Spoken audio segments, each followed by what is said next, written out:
Welcome back. So we ask this morning, who is opposed to the prosperity, security, and stability of the Southeast, particularly the Southeast economy? What has it got to do with the trial of the IPOB leader, Mazi Nnamdi Kanu? And how is it affecting the generality of the well-being of Southeast citizens? We look at the security aspect and the economic implications of this 2-year-long plus, I believe, Southeast sit-at-home order. Joining us to have this conversation this morning is Mr. Ugochukwu Ifeanyi. He's the Director, Media and Communications, Dozie Group, who joins us virtually from Nnewi in Anambra State. We also have Mr. Ijom Eziaso, who is a business, trade and policy analyst, who also joins us from Anambra, and Nnewi Importers Association, who also joins us from Anambra. Good morning, and thank you for joining us, gentlemen, on the program. And maybe just before we head to the economic end, you can see most of the gentlemen which could just spoke or mentioned their name. They are the business people in Anambra State. But we talked about two-pronged approach, Bukola. I think let's begin with that approach of security. We're being joined in the program to explore the security implications first by Mr. Mike Ejiofor, who is an ex-DSS director and security consultant. Also joining us, Omien Roy Okidevia is the CEO of August Eye and security experts. Gentlemen, thank you so much for coming on the program. Thank you. It's always a pleasure. All right. Let me start with you, Mr. Ejiofor. If you can hear me, we've seen this. This is 30th of December, or December the 30th. The conversation is still on the table. I remember very vividly that governors of Anambra, that is Chukwuma Soludo, governors of Enugu, Peter Mba, and a couple of other governors had made some attempt to see how they can use state authority to say, look, guys, come out on Monday, do your work. Go to do your business. We are an industrious people. We are not used to this.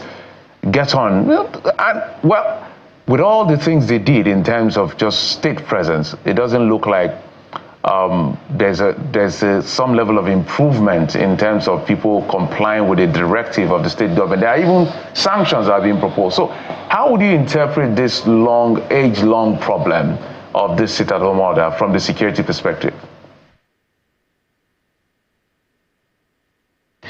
All right, let me come to you, Mr. Roy. You can take the question. I wanted Mr. Ejiofor to weigh in first. Okay, yes, it's understood because he's a senior colleague. Thank you very much for the opportunity. Let me say this, that the age-long crisis and criminality going on in the East is it's something that could be overcome. You know, but unfortunately, it has been allowed to wither for a long time without the proper intervention of the academicians and the intelligentsia. Now, in a desire to have your wishes come to pass, like taking over and having separated from the country where you are, which is their grouse, you know, I think that there is supposed to be a carrot and stick approach, you know, where you can also show that we have hoodlums if you think we cannot go violent. But the discussion should have been on the platform of the academicians and the intelligentsia. The East have a lot of blessed citizens and children that are in the diaspora. They are connected with international communities and highly placed in critical positions in great countries of the world. You know, these kind of people supposed to have come together to also start a discussion with whatever government is in Nigeria under the United Nations, the ECOWAS, and whatever platform, local and international, and start a discussion. Because when you allow hoodlums and miscreants to take the lead in a succession plan, even if the country is giving Biafra, that means it is same people that will be holding critical positions, and there will be anarchy and crisis in continuum. So, Mr. Roy, some would say that much more than, the challenge of the sit-at-home order, that is also the approach of government in managing the situation.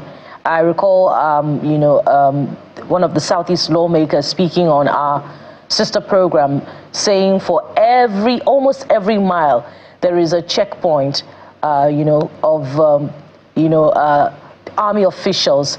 And, this is a seeming militarization of the Southeast, which was not what obtained in the first place. And somewhat this affects the psyche of the people. I'd like you to speak to this, and if this is a right approach to tackling the challenge of, unknown gunmen in the Southeast. Well, thank you for that question. You see, there is no time that I have encouraged militarizing policing. Policing is a soft touch to the nerves of vulnerability of every society, and to see how to put corrective measures. And corrective measures must be geared towards using the criminal justice system. But if you want to talk about the East, I want to assure you that there is two wrongs are making no right now. The federal government in itself that we talk about, there are people from the East that have held staunch positions in federal government of this country for the past 30 years. There are Senate presidents that have been from the East. There are key people that presidents communicate with, and they are from the East also. There are key people in positions in security agencies that are also from the East. So I used to wonder why we don't use those interplay to begin to mellow down on the militarization of policing in our Eastern region. Now, let's come together to the checking points. I have never, ever supported where you use military at checking points. They become vulnerable because for a military team to be tacit and secured, they need to have the different lines of defense, from the battalions to the brigade to the whole gamut of the units. Now, when you just put 5 or 6 soldiers on the road, you're already making them vulnerable. And that is what we have been seeing, where checking points are routed and the soldiers are killed. Now, let's come back to why do we need checking points? It is acclaimed that there is insecurity in the East.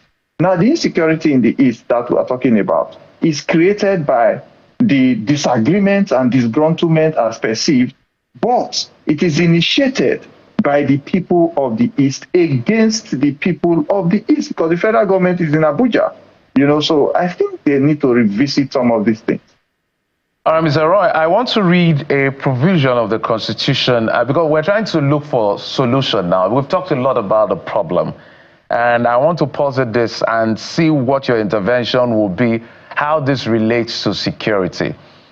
This Constitution, Section 14, subsection 4, says the composition of the government of a state, a local council, or any agencies of such government or council, or the conduct of the affairs of the government or council of such agency shall be carried out in such a manner as to recognize the diversity of the people within its area of authority and the need, this is my point, and the need to promote a sense of belonging and loyalty among all the people of the Federation. The key word they use to advance their cause is the fact that they feel marginalized, even in representation in government, whether it's the Buhari government and the now Bola Tinubu's government. For instance, the whole of this, the Constitution says a minister from each state of the Federation. That's the minimum that must be. The Southeast has 5 ministers. Ogun State, for instance, alone has about 4 ministers. So when they compare some of this, so if you look at the hierarchy, the president, the vice president, the Senate president, the speaker, and all of, so they look at all of these elements. This is where some of them are coming from. In terms of representation, let's speak to representation and how we can use representation, maybe as a soft tool to quell these frayed nerves. Does it make sense to begin to look in that direction? What do you think from a security man's point of view? Okay. I want to disagree kindly. Now, let's look at it this way. When we talk about representation in Nigeria, we should not forget that our political system has created the godfatherism syndrome, where everybody wants to have stooges in everywhere. so that they become a voice in every political party and be able to dictate what happens in certain areas in this country, no matter whether they are holding key positions or not. Now, let's come back from there and look at, use Anambra State as an example. When the governor came on board in Anambra State, he called together a lot of people that had experience, that they have wherewithal, and their names have gone viral, both local and global. He called them together to start to do a transition committee to help to put in some kind of relationship with the issues that Anambra State is facing. Now, if the federal government is coming on board and APC is hoping to become the president, let's go before in this new government now, there must have been discussions, sir. Discussions must have taken place in local government settings, in communities, in high-profile settings, in diaspora settings, and people have contributed money after the discussions seem agreeable, and they contributed money to the APC and everything. People contributed votes. People contributed their wherewithal, their might, and everything to make sure this government gets into power. People from the East. Now, when that discussion is going on, what were you exchanging? Were you agreeing to see that some of the compromises in selection, placement, and the marginalization that is going on is addressed? Did you discuss to say we want certain issues sorted out? We need a committee put together, either under the Senate or the House of Rep, to begin to look. We want our local government chairmen to be called together to agree to submit names of relevant and reasonable people, children, citizens of the East, to represent us in the national and global discourse. We want a discussion on our being mismanaged and marginalized. Then you will have that in place, and you are coming in to support a government that came into power. So we won't say there was no vote from the East. We won't say there is no caliber of people that spoke for the East. Did they address this marginalization? What was agreed? Did they have an agreement to have a consensus to start a discussion that will come up with resolutions and possible solutions? If they did, I have not seen it in any platform. So let's look at the efforts at tackling the security challenge in the southeast and the outcomes. Time and again, IPOB, particularly in the last year, has come out to say we are not responsible for the Monday sit-at-home order in the southeast, even though, of course, we know that the initial order from pegging back to 2022 was from IPOB. And we recall the events ahead of the general election when the police made some arrests. So the inability of the police now and other security agents to reconcile or to uncover the identities of those behind the order, isn't it a failure of intelligence that the identities of those responsible somewhat remains a mystery at this time? Okay, now let's look at the handicaps of our criminal justice system. Then we'll look at the possibilities to compromise many majority of Nigerians. Now, if you place me as a key player in IPOB, definitely I will have a price, and if I'm working with the federal government, most of my activities will be to look for the price of your compromise. And before you know, I started to see the IPOB saying we are not the militant arm, and I started to see some of the militant arm coming out to say we are only loyal to EPA. And some people will say we want Nnamdi Kanu out. So who are we talking to? So the government has the initiative to look for the price tag of every loyal IPOB personnel and begin to bring in disparity. But I think that effort would have been best utilized to look at how to align with the disgruntlement and begin to discuss it fairly and sincerely. But what we have now is a situation where the police themselves, they are handicapped. The DSS, they are handicapped. Because when you arrest people with your intelligence, madam, there is intelligence. I want to assure you that it does not take me or any other intelligentsia to harvest intelligence in Nigeria is very easy. You know, you can penetrate the place, the communities, even the den of the criminals. They buy drugs, they buy food, they are supplied everything that they need. They have women brought to them also in the bushes. We have seen Boko Haram women arrested also saying they go to serve ladies to the terrorists in the bush. So same thing with the East. So there are very many lines of penetration to generate intelligence, to route them, to arrest them. After you arrest them, you interrogate, you interview, you gather more intelligence from them by evidence and confession statements. What next? Because before you know, they are now mentioning the name of the security officer that had them. I have friends in the intelligence. I'm a retired military personnel from Special Forces, and people call the security officer, DSS, police, they are all my friends, to say, I am out. And I told you that I will be out. So where are we going from there? So, Mr. Roy, let's backtrack a bit because we're looking for resolution and solution. We can separate the criminals and people that have taken advantage of perhaps what could have been a good cause for representation and all of that. But in your view, what is the core problem? Because we need to define the problem. I see that sometimes in trying to talk about this issue of IPOB and sit at home, we may be all over the place. But what is the key driver, or what are the key drivers here? And how do we start addressing them one after the other? I had mentioned the issue of people feeling marginalized, which is, there's merit in that argument as far as they are concerned. So what are the key drivers and how do we start addressing these things at the end of the day? Because this cannot continue in perpetuity. Okay. Now, I am currently the National Secretary for Retired Members of Nigerian Armed Forces. And that veteran community has people from the East, okay? And we have had a series of discussions about the criminal activities going on. Let me start from here. Nigeria needs people of value, citizens of value, to come into play in areas of our backwardness and vulnerabilities.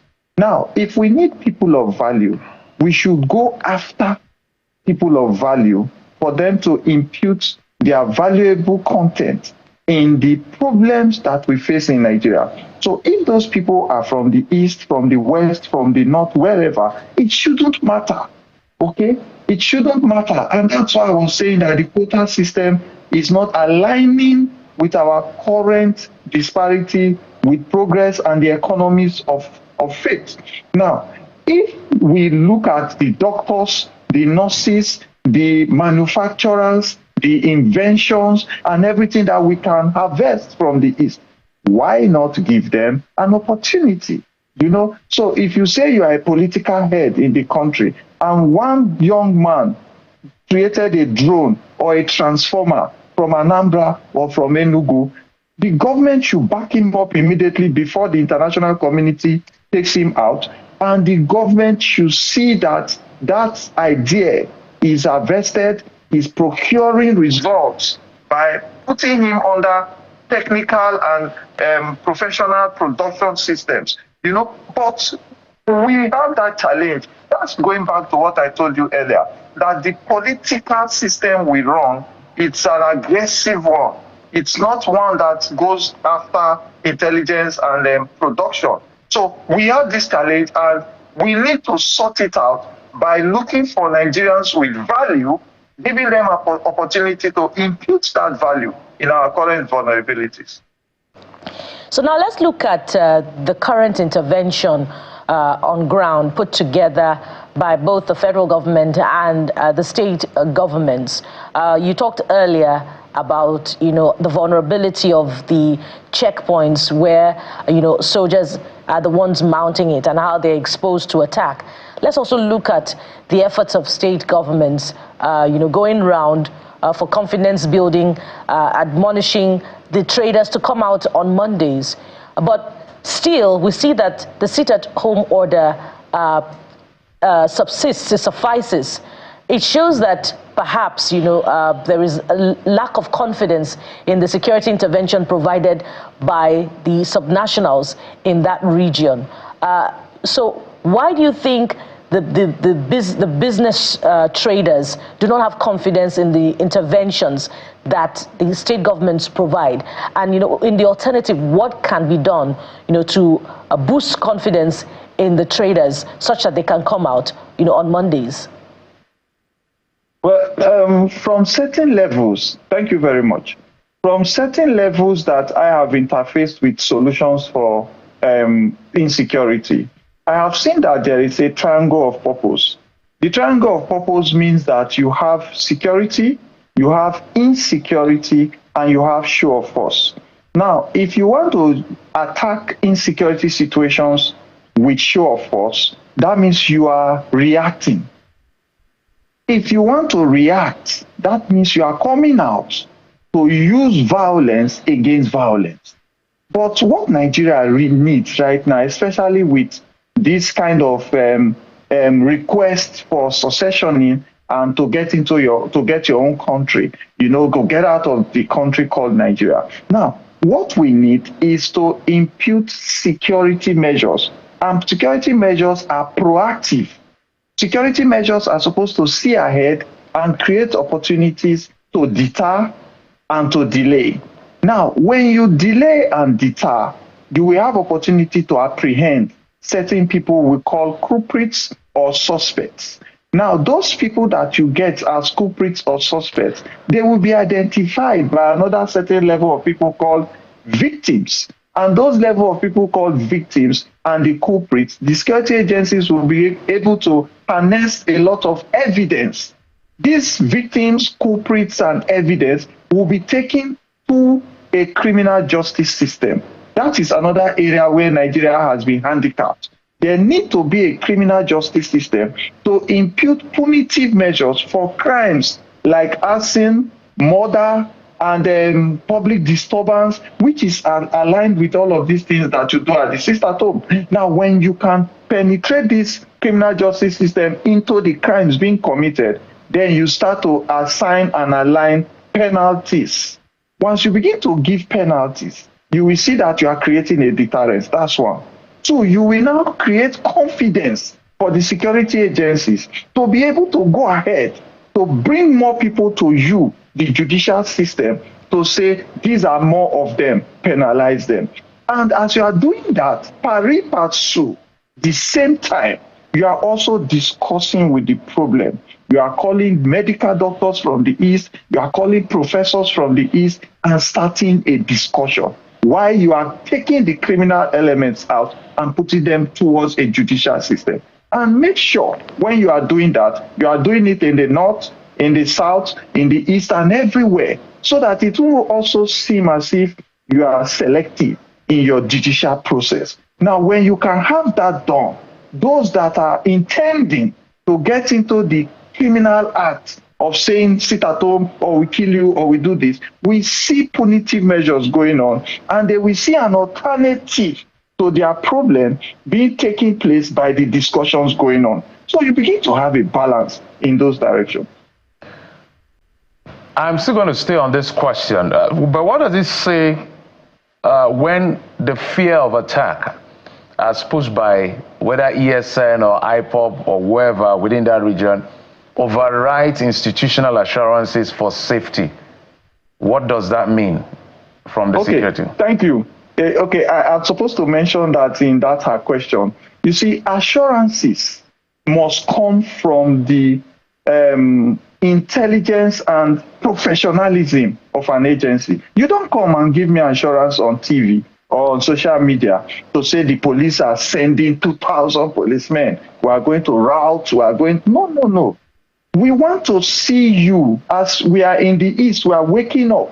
We are seeing people being packed out from one house into a vehicle with proper intelligence and evidence that they are criminals. Because we, the citizens, those that are sitting at home in Anambra, in Enugu, everywhere, the Akara woman, the woman selling upa, the woman selling palm wine, all the people that are low-key, that are suffering this now, are the ones that are my concern. you know, the vulcanizer by the road that can't work, he can't feed his family. Now, if they see you, they didn't tell you anything, they don't know where you got the information, they just see you packing these guys out. Maybe you go to a club and you just pick like 5 or 6 people that are really violent quotient in the ongoing crisis in the East. Not just go and pick people that are innocent. Now they see this action, they see them on TV being paraded, they see them in court being sentenced with evidence. I tell you, the people will begin to warm up towards the agencies.